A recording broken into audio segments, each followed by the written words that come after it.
नमस्कार दोस्तों, बात करते हैं भेल की। 60.4 का स्टॉक हो चुका है। 34 मिलियन शेयर्स आज यहाँ ट्रेड हुए हैं। बात करेंगे इस वीडियो में।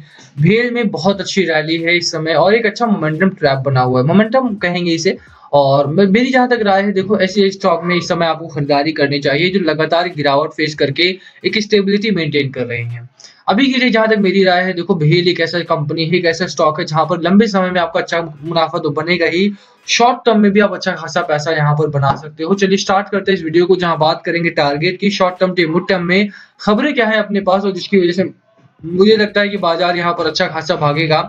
बट उससे पहले अगर आप चैनल पे नए हो तो प्लीज चैनल को सब्सक्राइब कर दो and hit that bell icon ताकि आपको नोटिफिकेशन मिल सके। चलिए शुरू करते हैं। सबसे पहले देखिए, मैं आपको डेली चार्ट पैटर्न दिखा देता हूँ यहाँ पे भेल का। और भेल की जहां तक बात है, देखो कंपनी अच्छी है और बजट के बाद यहाँ पर इस स्टॉक पे खासा बेट होने वाला है, क्योंकि ये कंपनी एक डाइवर्सिफाइड कंपनी है जो रिन्यूअल से लेकर के वाटर सैनिटेशन तक सभी में काम करती है। और ऐसे में जब इसका रिजल्ट अच्छा रहा है तो ऑर्डर बुक इनकी फुल हो चुकी है पूरी तरह से। कहाँ पर करनी है खरीदारी, चार्ट क्या कहता है बात करें उसके बारे में। लोअर एंड पे जो आपका सपोर्ट है डेली चार्ट पैटर्न में, दैट इज अराउंड ₹56-57 के आसपास का। अपर साइड पे जिसका आपका पहला टारगेट बनता है दैट इज ₹64 का। डेली चार्ट पैटर्न की जहां तक मेरी राय है, डेली चार्ट पैटर्न आपका अच्छा है।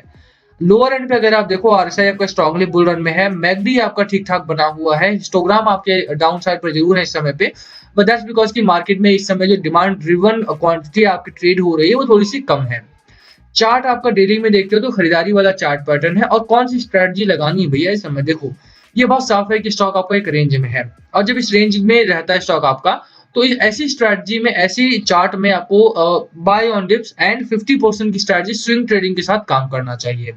अब स्विंग ट्रेडिंग को कैसे एम्प्लॉय करना है हम उसकी बात करें तो देखो यार, चार्ट बहुत अच्छा है। निचले लेवल पे बाय करो, यहाँ पर 56 57 के आसपास बाय करो।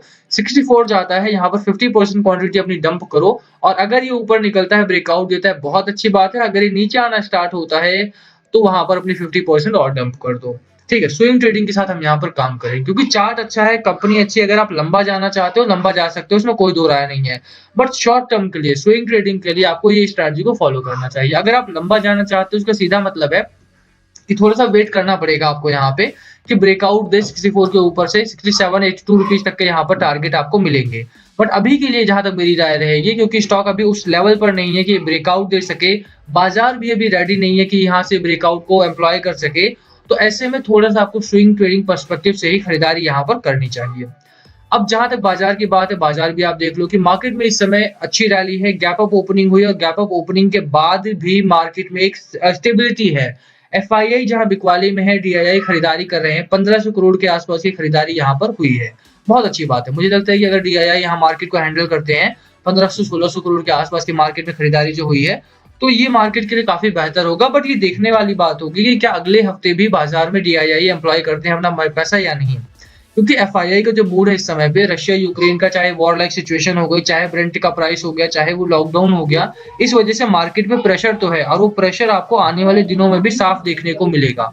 तो वो चीज आप देख करके चलोगे यहाँ पर। क्या देखो, एफआईआई अगर यहाँ पर इन्वॉल्व नहीं होते हैं, DII has no money to employ in the market and retail investor absolutely यहाँ पे अनएम्प्लॉयड है, यहाँ पे बिल्कुल एक तरह से। और अगर रिटेल इन्वेस्टर अपना पैसा डालता भी है तो retail investor does not have that much money कि 300 से 400 करोड़ रुपए अगर वो मार्केट में डालता भी है, they can not handle the market. ठीक है, तो मार्केट यहाँ पे अगले हफ्ते में दोबारा से डाउन ट्रेंड्स में जा सकता है। तो ऐसे में आपको, मुझे लगता है कि स्विंग ट्रेडिंग ही यूज करना चाहिए। अगर आप लॉन्ग टर्म का प्लान करते हो तो मुझे लगता है थोड़े टाइम के लिए आपको इस रेंज में बैठना पड़ेगा। और रेंज में देखो, कैपिटल एम्प्लॉय करके रेंज में बैठना थोड़ा सा मुश्किल हो जाता है। अगर आप थोड़ा भी मार्केट में एक्टिव रह लेते हो तो मैं कहूंगा कि यहाँ पर स्विंग ट्रेडिंग लेकर के चलो। नीचे आता है बेच दो, ऊपर जाता है खरीदारी, मतलब नीचे आता है खरीदारी करो और ऊपर जाता है तो बेच दो, अपना प्रॉफिट बुक करो। और यही स्ट्रैटेजी आपको यहाँ पर अच्छा खासा पैसा बना करके देगी।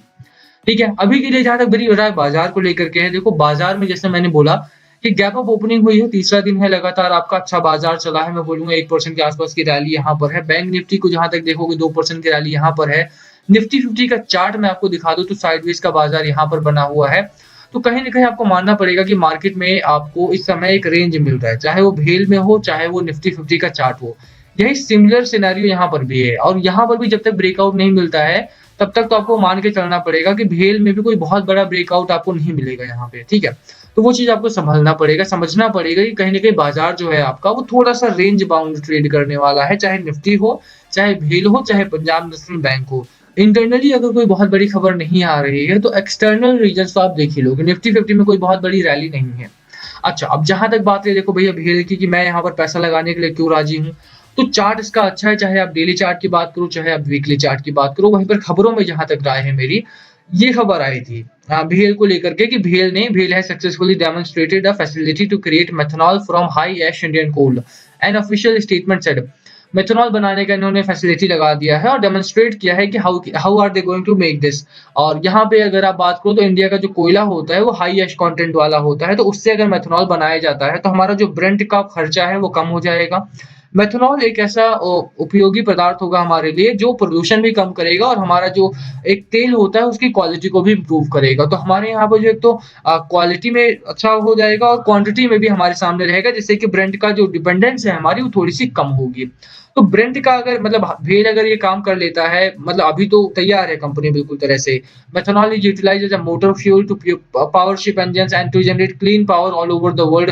तो जैसे मैंने बोला, तो ओवरऑल अगर आप देखो तो कहीं न कहीं भेल के लिए एक बड़ी उपलब्धि है। और इस समय जब इसका थर्ड क्वार्टर का रिजल्ट आ चुका है और रिजल्ट बहुत गजब आया है, तो भेल के ऊपर दाव तो लगेगा ही लगेगा। तो बिल्कुल खरीदारी करके चलो, स्टॉक अच्छा है, 64 का टारगेट रहेगा आपका। जहाँ तक देखो क्वार्टर 3 के नंबर्स की बात है, वो मैंने आपको पिछली बार भी दिखाया था, अभी दोबारा देख लो अगर मन हो तो। नेगेटिव मार्जिन से पॉजिटिव मार्जिन तक आ गए हैं। लॉस से लगातार 5-6 क्वार्टर में इन्होंने लॉस किया था, आप देख लो मार्च 2020 से लगातार कंपनी ने लॉस किया है और दिसंबर 2021 में फाइनली आकर के कंपनी ने 14 करोड़ का नेट प्रॉफिट दिया है। गजब का नेट प्रॉफिट है।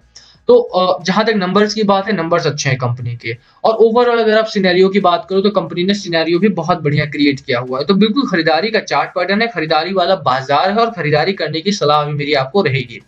खरीदारी करते हुए 2-3 चीज़ों का ध्यान रखना पड़ेगा बस आपको। और 2-3 चीज़ों में पहली चीज़ ये है कि देखो यार, भेल में अगर आप खरीदारी कर रहे हो तो इंटरनल फैक्टर्स जहाँ पर अच्छे हैं, वहीं पर एक्सटर्नली एफआईआई बिकवाली में है और जो सारी बाकी प्रॉब्लम्स हैं उनको फेस आउट करना पड़ेगा। तो उनको लेकर के चलते हो तो थोड़ा-सा अग्रेसिव कम जाना आप।